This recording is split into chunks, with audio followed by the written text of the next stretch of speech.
Hey y'all, what's up? It's Friday, so I'm gonna keep it black, but I'm gonna keep it brief. The occupation in Gaza is not improving. More war crimes in that region are being committed and overlooked every day. But at the very least, the people of the world can see what's happening, which is what's allowing us to be hyper aware. And in every single post I've seen updating us on the mothers who may not survive childbirth for more reasons than one, the children found in rubble, and more, I also see a stray comment or two about another literal genocide that is happening right now that isn't getting any media coverage at all whatsoever. And do you know why? Say it with me now. Because they're black. This is gonna be a lot of information, so strap in and stay with me. If you're American, it's likely that you've heard little to nothing about what's been going on in Sudan. So let me take you back. In 1956, Sudan gained independence from British and Egyptian rule. And since then, the country has been gripped with violent infighting that has spanned decades. Since 1956 now, they've seen 2 civil wars, several military coups, and the most recent ongoing conflict, the Darfur crisis. Now, Sudan is huge, 2.8 times the size of Texas. And after gaining independence, the ruling class in the country's capital, Khartoum, began to neglect territories like Darfur that were located in the west. And by doing that,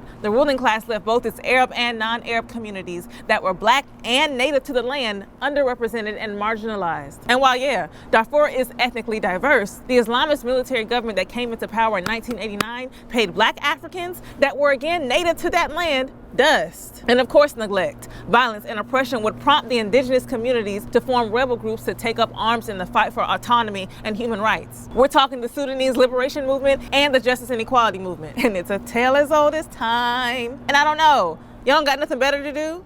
Or original? No, girl, they don't. Nobody has a new playbook. They took it all from Jim Crow, and now minorities everywhere have to suffer. The Darfur Rebellion happened in 2003, the 21st century, folks. And this was fresh off the second Sudanese civil war. The president at the time, Omar al-Bashir, wanted to stop the rebellion quickly, as any leader would, I'm sure. But then he used his government to label the rebels as racist. And I know you lying. Not reverse racism now. They don't have any new moves. Then he went and got Arab militias to put down the rebellion not only swiftly, but aggressively. And in 2004, those militias, known as the Janjaweed, turned their attention to Darfur's civil population. And trigger warning, what ensued was a campaign of mass murder, rape, and ethnic cleansing targeting the Fur, Zagawa, and Masalit people. Over 300,000 people were killed, and about 2.7 million people were displaced. Colin Powell, the U.S. Secretary of State at that time, had to get up on a world stage and declare this a genocide. And the UN classified it as the world's worst humanitarian crisis. Now, ceasefire was called in January of 2005, and the Sudanese government and the rebels signed a peace deal. Whew.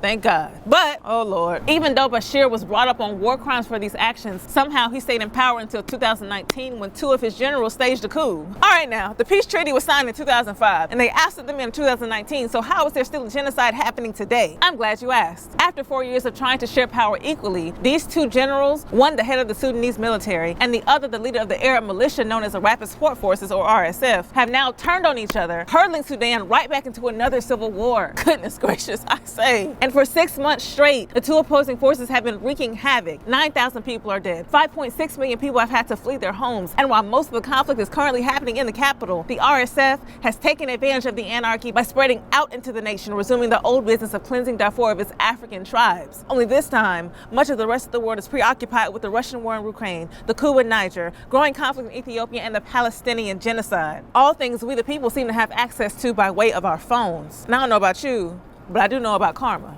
And it's a lot of people that's gonna rue the day they ever stepped on Mother Africa, and I don't hate it for y'all. The tickets for the Friday Night Live tour with me are on sale now.